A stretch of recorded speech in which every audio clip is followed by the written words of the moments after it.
ോട് നമ്മളൊരു ബഹുമാനം കാണിക്കണമെന്ന് നമ്മുടെ മുതിർന്ന ആളുകളൊക്കെ നമ്മളെ പഠിപ്പിച്ചിട്ടുണ്ട്. കഴിഞ്ഞ ദിവസം ആ ഒരു വീഡിയോ കണ്ടിട്ട് 16 വയസ്സറ്റേ ഉള്ളൂ ആ ചെക്കനാണ് 10-30 വയസ്സുള്ള ഒരാളെ ഇത്രയും ക്രൂരമായിട്ട് ആക്രമിച്ചത്. ഇതിനൊക്കെ പ്രതിഷേധം അറിയിക്കേണ്ട ആളുകളെ നമ്മൾ അറിയിക്കേണ്ട കാര്യമുണ്ട്. നമ്മൾ വിദേശത്തൊക്കെ പോയിട്ട് അദ്ദേഹത്തിന് ബഹുമാനം കിട്ടിയൊരു മനുഷ്യന് സ്വന്തം നാട്ടിൽ വെച്ച് ഇങ്ങനെ ഒരു അക്രമം നേരിടുക എന്ന് പറഞ്ഞാൽ അത് അംഗീകരിച്ചു കൊടുക്കാൻ പറ്റുന്നൊരു സാധനമല്ല.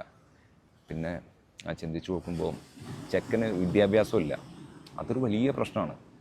വിദ്യാഭ്യാസം നമ്മൾ കേരളത്തിലൊക്കെ ഉണ്ടല്ലേ, വിദ്യാഭ്യാസമുള്ള മനുഷ്യരാണ്, വേഗമുള്ള ആളുകളാണ്, നമ്മൾ എല്ലാത്തിനും ഫസ്റ്റാണ്. നമ്മളൊരിക്കലും അങ്ങനെയുള്ള ഒരാളെ ഇത്ര ക്രൂരമായി ആക്രമിക്കാനോ അങ്ങനെയുള്ള കാര്യങ്ങൾ ചെയ്യാൻ പാടില്ല, ചെയ്യില്ല. പിന്നെ ചെക്കന് ഗവൺമെൻറ് ജോലിയില്ല, അതുകൊണ്ട് ഈ ബഹുമാനിക്കാനുള്ള പ്രശ്നം കുറച്ച് കൂടുതലായിട്ട് കിട്ടും.